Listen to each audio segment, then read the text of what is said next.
Florida State Senator Wilton Simpson is on our newsmaker line, represents areas on the West Coast, Pasco County and Hernando, also owner of Simpson Farms. I'm always curious here, Senator, that, I've covered this for years, born and raised in Florida as a reporter. Deep freeze, it does damage to those in the citrus industry. A lot of people are asking, what is going on with the coronavirus and the farming industry in Florida? Yeah, thanks, Ed, for having me this morning. And so in the farming industry, what happens is a lot of your business models are set, first of all, for either retail or for service industry.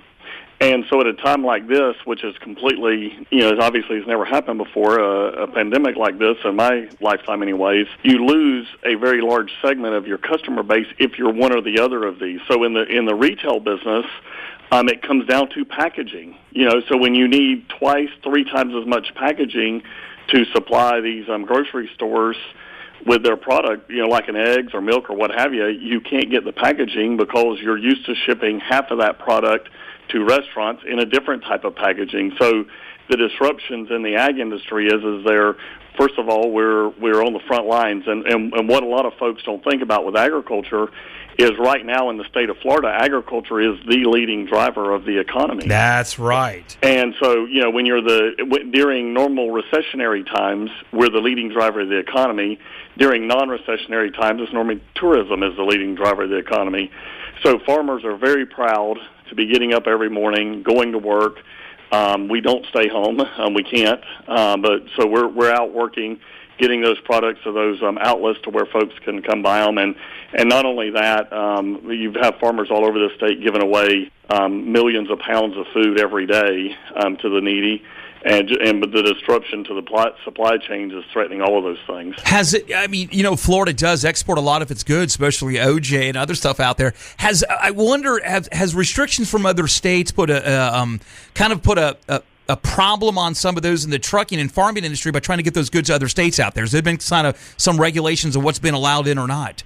Well, when you think about farming and trucking and all, we're all a part of that essential network.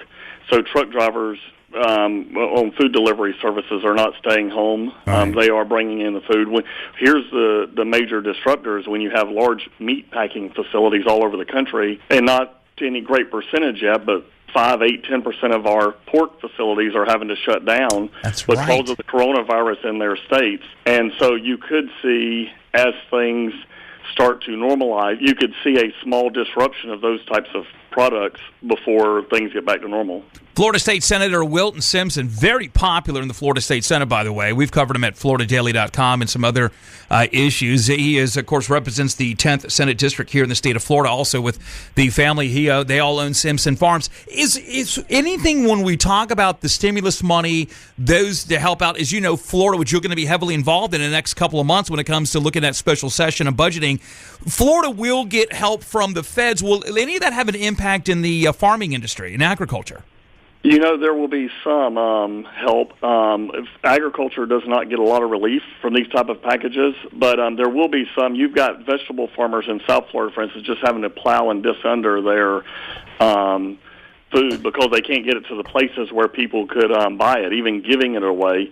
And so I believe that there will be some of those type of farmers will be part of a stimulus package, but most of the time the ag community is left to its own devices. Yeah, in the next, probably in June, I know you guys are going to have to look at the state budgets. I know you're going to be heavily involved in that. And I just wonder, is there going to have to be some cutting, or, as you know, and I know you've pointed out before, there's like about $4 billion in reserves there. Too early to tell which way may we cut, or do we use the reserve funds?